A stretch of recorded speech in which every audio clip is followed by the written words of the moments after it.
26,000 professional soldiers advancing against barely 500 knights is not a military contest. It is the cold arithmetic of extinction. A ratio greater than 50-1 leaves no room for courage, strategy, or divine intervention, because such a disparity does not predict defeat. It guarantees obliteration. And yet, on a barren strip of earth known as Montgisard, something occurred that should have been impossible. Those 500 knights, commanded by a teenage king whose body was slowly deteriorating under the relentless assault of leprosy, shattered the mightiest army ever raised by the most formidable ruler in the East. How can such a thing happen? How does reality bend far enough for the unbelievable to become true? To find the answer, we must recognize that this is not truly a story about formations or battlefield cunning.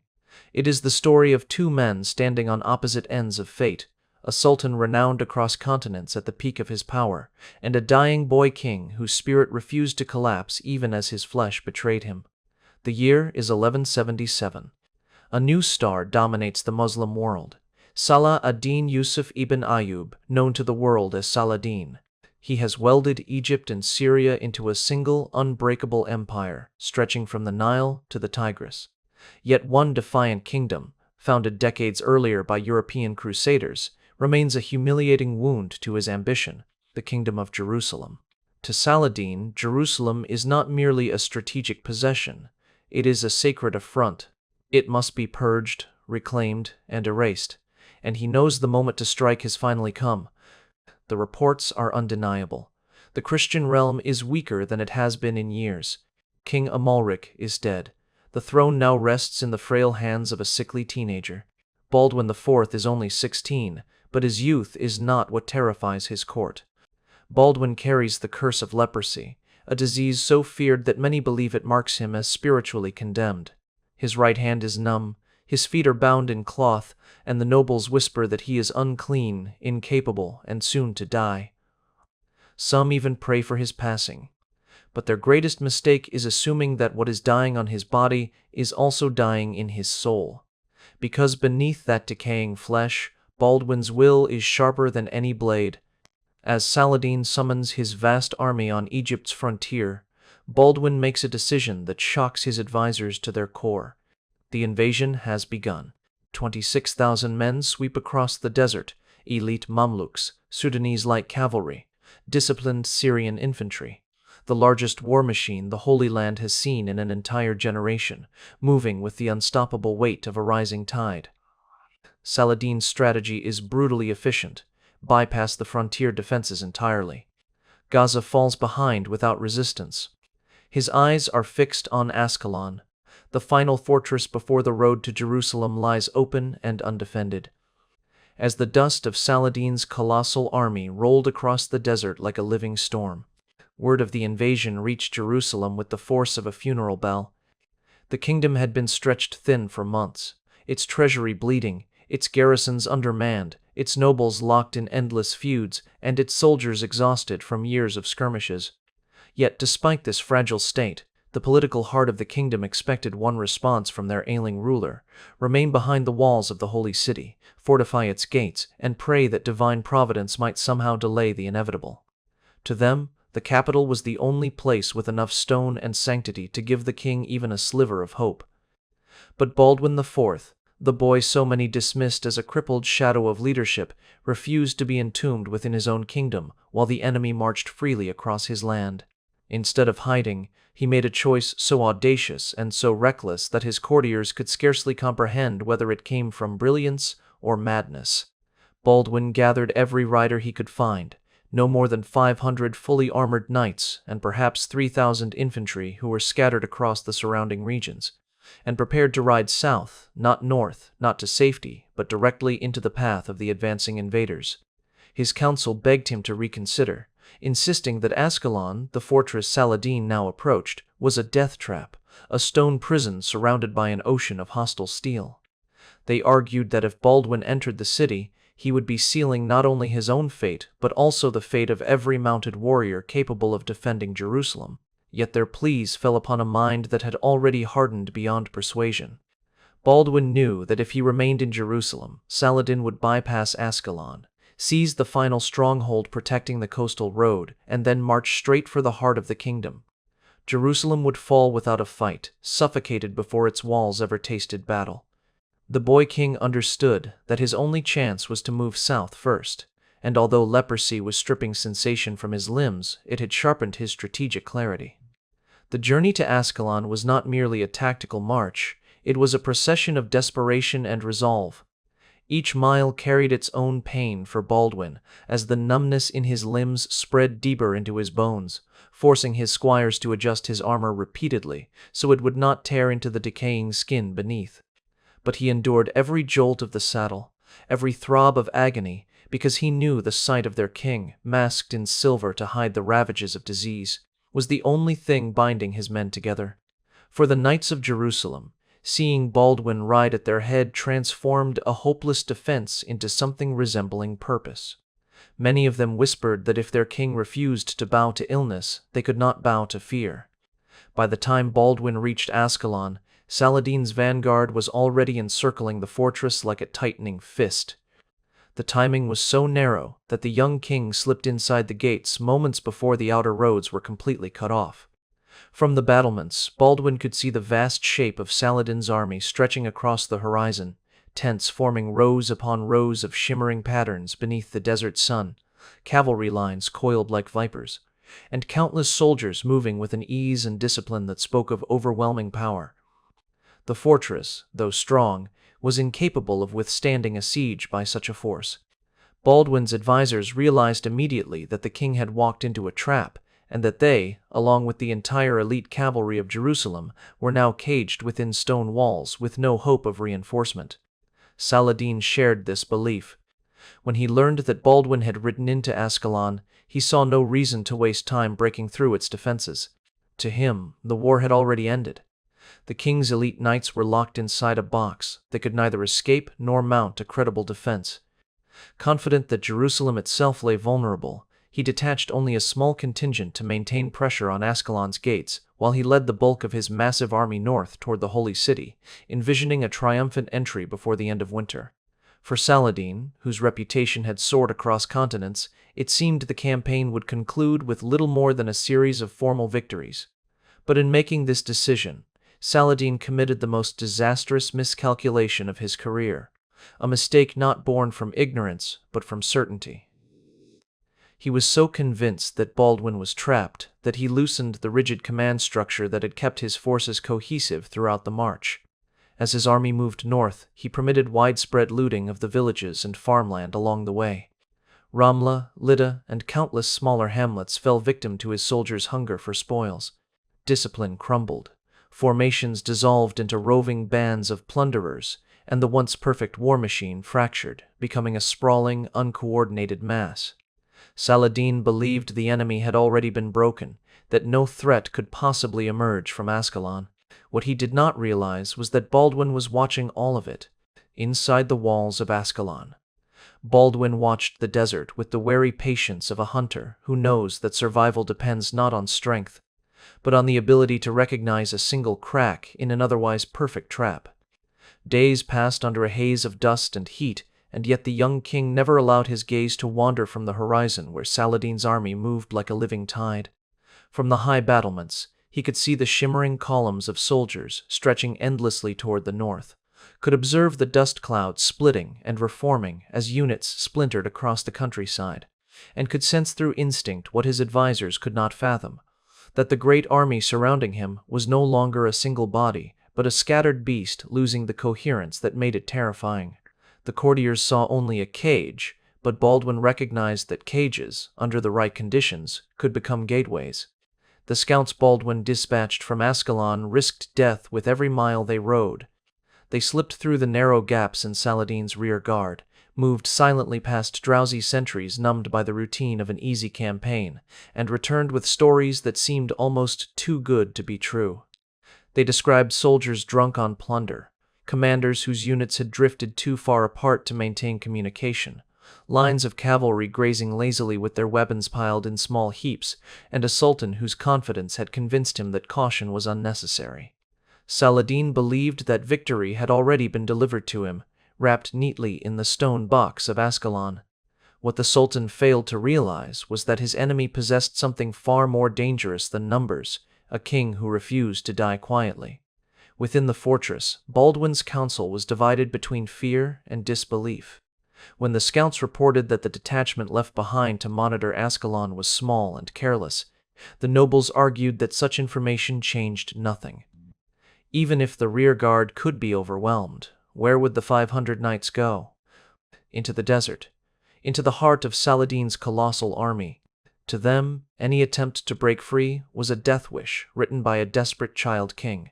They urged caution, retreat into prayer, and preparation for a siege that would end only with starvation or surrender.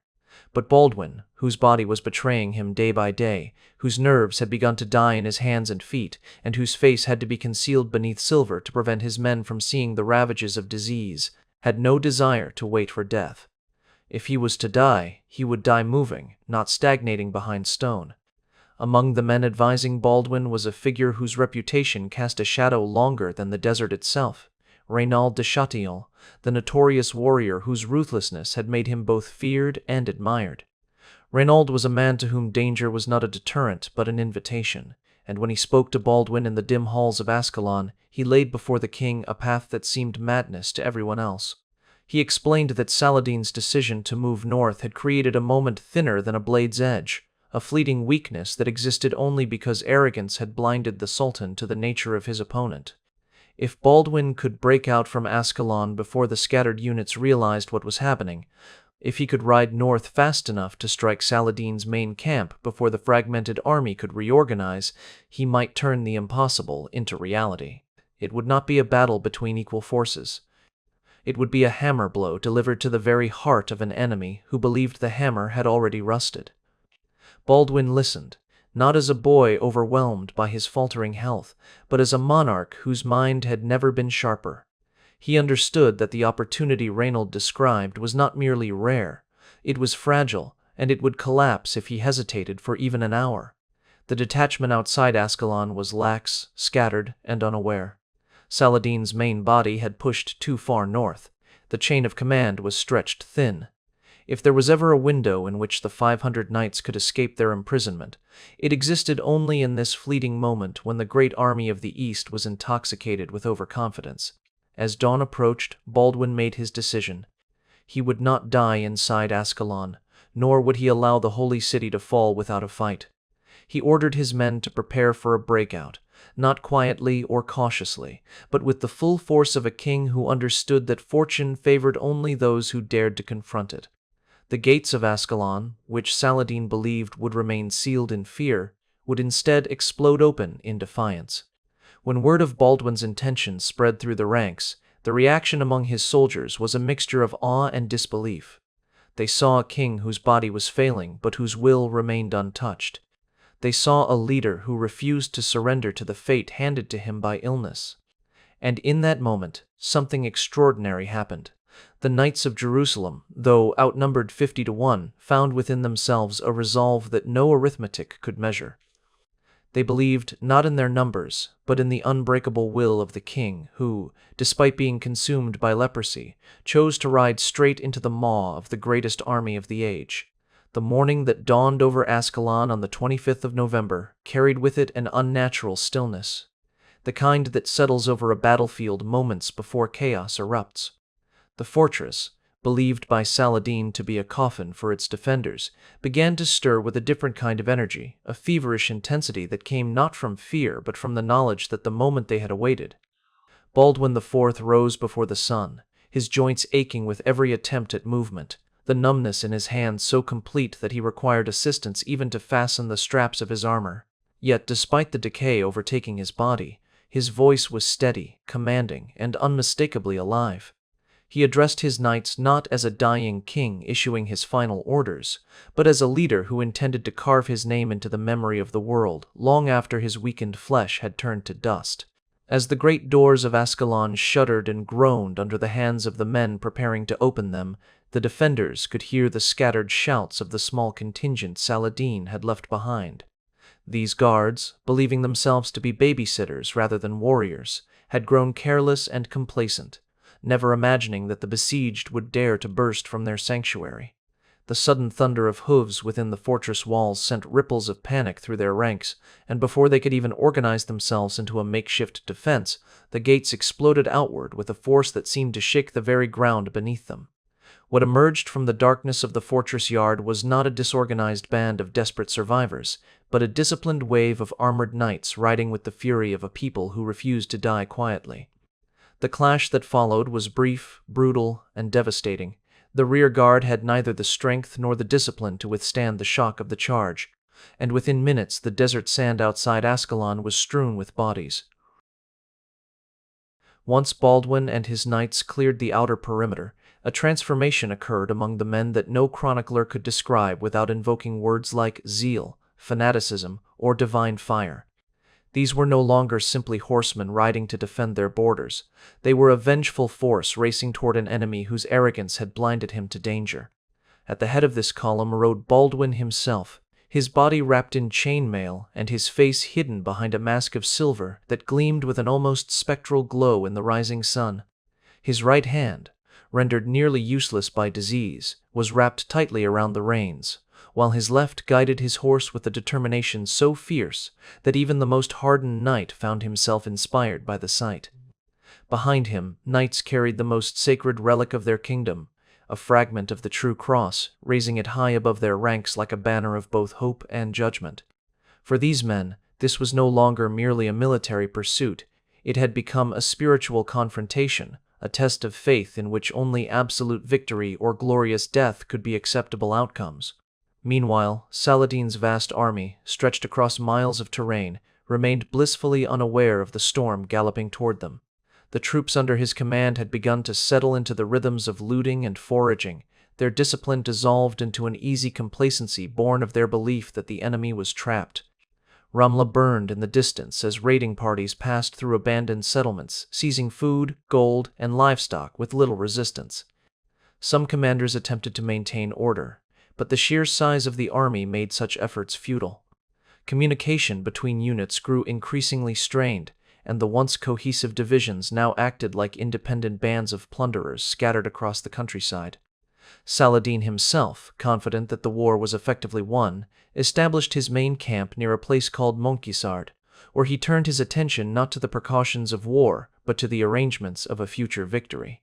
The distance separating Ascalon from Saladin's camp was not insignificant, and yet Baldwin's knights traversed it with a speed that seemed to defy the limits of human endurance. Dust rose in vast clouds behind them, marking their passage across the desert like the trail of a comet blazing across the night sky. Each mile carried them deeper into enemy-held territory, but instead of dragging them into despair, the sight of scattered invader camps, of idle horses grazing, of soldiers separated from their officers, filled them with a growing sense of divine possibility. By the time Baldwin's scouts returned with word that Saladin's main army lay dispersed and unsuspecting, the men could scarcely believe their luck. Here, in this narrow sliver of time, the greatest force in the East stood vulnerable, its strength undone not by battle but by hubris. When the scouts described the disarray they had witnessed, horses unbridled, soldiers resting or looting, weapons stacked in careless piles, Baldwin realized that hesitation would be fatal. He knew that the moment the great army recognized its peril, it would reassemble into the unstoppable juggernaut that had terrified the world for decades. He also knew that every breath wasted in deliberation allowed Saladin's forces the chance to recover their formation. Therefore, the young king made a decision with the clarity of one who understood that fate had extended its hand only once. He would strike first, without waiting for the infantry that trailed behind, without calculating the odds, without giving fear any room to blossom. The knights who rode behind him did not question his resolve. They saw in Baldwin's silver mask not a reminder of sickness, but a symbol of defiance so absolute that it transformed the frail boy into a figure of myth. They lowered their visors, straightened their lances, and prepared to unleash the fury of 500 souls willing to wager their lives on the thinnest thread of hope. In that moment, as the sun climbed higher and the desert wind whipped across their armor, Baldwin and his men became something far greater than a mismatched force. They became the embodiment of a legend about to be born. What happened next would be spoken of in whispers for centuries, not because the numbers made sense, but precisely because they did not. As Baldwin's 500 knights crested the final rise overlooking the sprawling encampment of Saladin, the desert wind carried to them the scent of smoke, the clash of distant raiders, and the low hum of a vast military machine that had allowed itself to fall asleep while its enemy sharpened its will to a lethal edge. Below them, the once mighty army of 26,000 appeared as a disjointed organism, its limbs stretched across the land in careless sprawl, its heartbeat slowed by complacency. Horses grazed with their saddles removed, infantry lounged in the shade of half-raised tents, commanders argued over plunder, and the great Mamluk guard that normally surrounded Saladin stood relaxed, believing themselves untouchable.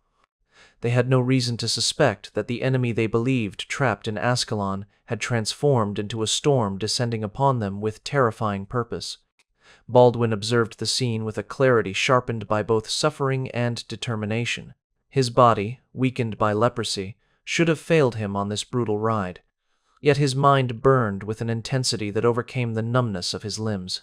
He knew that the only chance they had was to strike the heart of the serpent before it could coil, and he recognized that the moment Saladin's camp realized the danger, the opportunity would vanish like water on hot sand. There was no time for hesitation, no room for doubt.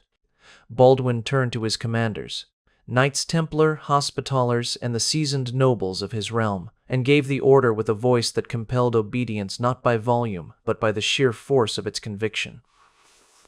The lances lowered, shields locked, and the sacred fragment of the true cross was raised high at the center of the formation, its presence igniting in the men a belief that transcended human strategy. When the knights began to move, it was at first a controlled advance, a steady tightening of resolve that felt like the drawing back of a great bow whose string quivered with the tension of destiny. Then the pace increased, hooves pounding the earth with accelerating fury, the thrum of hundreds of armored horses blending into a single rolling thunder that echoed across the plain. The sun, already lowering in the sky, caught the silver of Baldwin's mask and turned it into a beacon of cold fire at the front of the formation, a ghostly visage riding at the head of an impossible counterattack. The sound reached Saladin's men long before the knights themselves emerged from the rising wall of dust, and as the camp turned from confusion to alarm, too many precious seconds slipped away. The soldiers who had been feasting, resting, or boasting over their plunder were suddenly jolted from their complacency as the horizon erupted with the fury of charging steel. Saladin's elite Mamluks, startled by the approaching thunder, scrambled to form a defensive wall, but the camp was too chaotic, the horses too far, the armor too scattered. Their famed discipline dissolved under the suddenness of the assault, and by the time they managed to create even a semblance of formation, Baldwin's knights were already upon them. The impact of the charge was not a clash of equal forces. It was the collision of a concentrated spear of divine fury against a shield that had not been braced. The sound of steel striking steel, the cries of men trampled under hooves, and the splintering of hastily raised defenses mingled into a single deafening roar. The Mamluk line, the backbone of Saladin's military might, buckled under the weight of the assault. Shields shattered, spears flew from trembling hands, and the elite warriors of the Sultan were driven backward as though struck by a physical embodiment of vengeance. Baldwin plunged into the heart of this chaos with a fearlessness that defied the physical limitations of his diseased body. His silver mask, gleaming like a spectral face in the smoke-filled air, became the focal point of both terror and awe. For the defenders, it seemed as though a dead king had risen from the grave to unleash divine wrath upon them. For Baldwin's knights, it was the symbol of everything they fought for, a reminder that their king, though broken in body, remained unbroken in spirit. Around him, the fragment of the true cross was carried with unwavering determination, the wooden relic held aloft against a sea of steel and fire. Whether or not one believed in miracles, the effect it had on enemy morale was undeniable. Men who had spent their lives in the service of Saladin now felt the weight of superstition pressing on their minds, convincing them that this charge was not merely a military maneuver, but a holy reckoning. The terror that swept through Saladin's camp spread faster than any command could counter. Soldiers abandoned their plunder, dropped their weapons, and scrambled to find their units, only to be met by the charging knights cutting through their ranks with relentless momentum. The confusion was so complete that even Saladin himself, who had faced countless battles with calculated precision, found his personal guard collapsing around him. The Sultan, whose very presence had inspired fear and reverence from Egypt to Mesopotamia, was suddenly confronted with the chaotic disintegration of the army he had believed invincible. His Mamluk bodyguards fell one by one, forming a desperate human barrier meant to protect him, but the wall had begun to crumble beneath the sheer violence of the night's onslaught. For the first time in decades, Saladin felt the cold breath of defeat on his neck. Faced with the imminent threat of capture, a fate that would have shattered not only his power but the entire political foundation of his empire, Saladin made the agonizing decision to flee. He mounted his fastest camel, abandoning the remnants of his guard, and vanished into the desert night with only a handful of loyal followers. His departure was the spark that ignited a complete collapse of morale across the battlefield. When the soldiers saw their great leader, their symbol of invincibility, fleeing the field, their courage evaporated instantly. What had begun as a military camp now devolved into a desperate rout, a mass of panicked men tripping over corpses, stampeding into one another, drowning in streams, and scattering into the wilderness in blind terror. When the sun finally dipped below the horizon and darkness crept across the bloody remnants of the battlefield, the true scale of what had occurred at Montgisard began to reveal itself, not through shouts of triumph or celebratory songs, but through a profound and almost sacred silence that settled across the land like a shroud.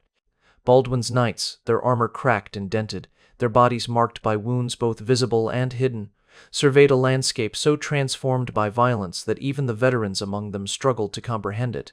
What hours earlier had been a thriving military encampment, buzzing with the confidence of 26,000 men, had become an open graveyard of shattered tents, crushed wagons, limp banners, broken spears, and the dark, motionless silhouettes of warriors who had been consumed by panic before ever fully raising their weapons. It was not just victory. It was annihilation on a scale that defied the logic of war.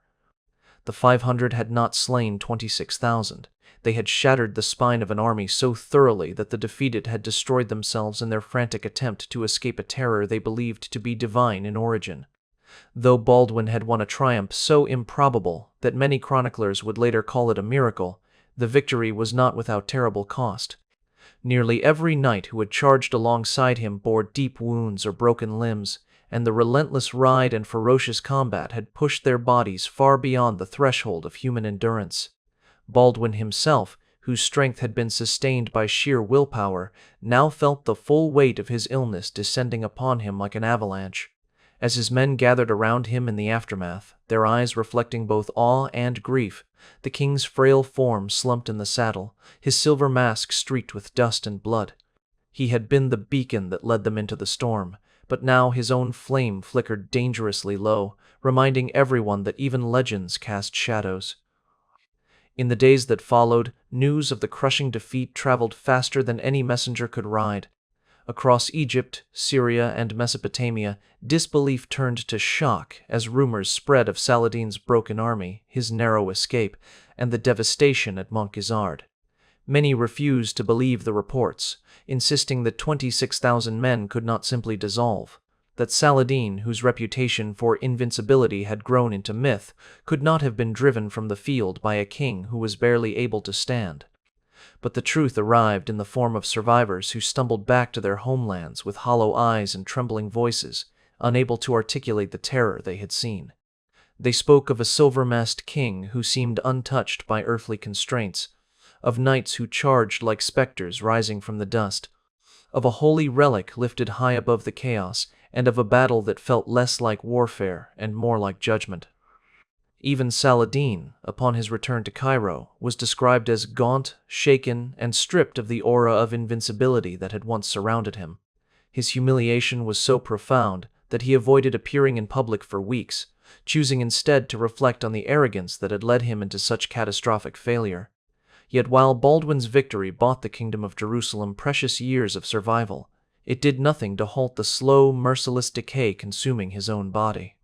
The triumph at Montgisard became both his greatest achievement and the cruelest reminder that no amount of courage, strategy, or divine favor could shield him from the disease that advanced through him with quiet but unstoppable determination. In the privacy of his chambers, away from the cheering crowds and the grateful nobles, Baldwin confronted the reality that while he had defeated Saladin on the battlefield, he could not defeat the enemy that lived beneath his skin. His eyesight dimmed further, his hands lost more sensation, and every movement became an ordeal that tested his will more severely than any sword could. Yet he refused to surrender to despair. He rebuilt fortifications, strengthened alliances, reorganized his forces, and prepared for the day when Saladin would inevitably return, because Baldwin understood better than anyone that Montgisard was not the end of the struggle. It was merely the postponement of a greater storm. For Saladin, the defeat carved a scar into his pride that would take years to mend. He rebuilt his army with a discipline harsher than before, purged disloyal commanders, restructured his tactics, and vowed never again to mistake apparent weakness for true vulnerability. The boy king he had dismissed as unworthy of fear now lived in his mind as a symbol of the danger posed by underestimation. Their fates remained entangled, their rivalry growing into one of the defining duels of the medieval world. But even as Saladin reassembled his forces with the full might of his empire, he carried within him a quiet respect for the dying king who had defied him. In Jerusalem, Baldwin's return was nothing short of divine celebration. Citizens lined the streets, weeping and cheering as their king was carried through the city gates, his body weakened but his spirit still blazing with the fire that had delivered them from annihilation. Mothers lifted their children to see him, priests raised hymns in his honor, and soldiers knelt in gratitude before the king who had turned the tide of fate. But beneath the triumph lurked the sober awareness that miracles carried costs, and the kingdom understood that Baldwin's time was limited. They clung to the hope that the years purchased with blood at Montgisard would be enough to protect their homes, their churches, and their future. And so the story of 500 knights riding against 26,000 became a legend that echoed across continents, a tale not of numbers or tactics, but of willpower, defiance, and the terrifying strength of a leader who refused to die before destiny allowed him to rest. Baldwin IV's victory did not save his life, but it saved his kingdom. It did not end the war, but it carved his name into history with the permanence of iron. If you want more untold battles, forgotten kings, and stories that reshape everything you thought you knew about history, then make sure you like this video, subscribe to the channel, and turn on notifications, because there are countless more dark, hidden chapters waiting to be revealed.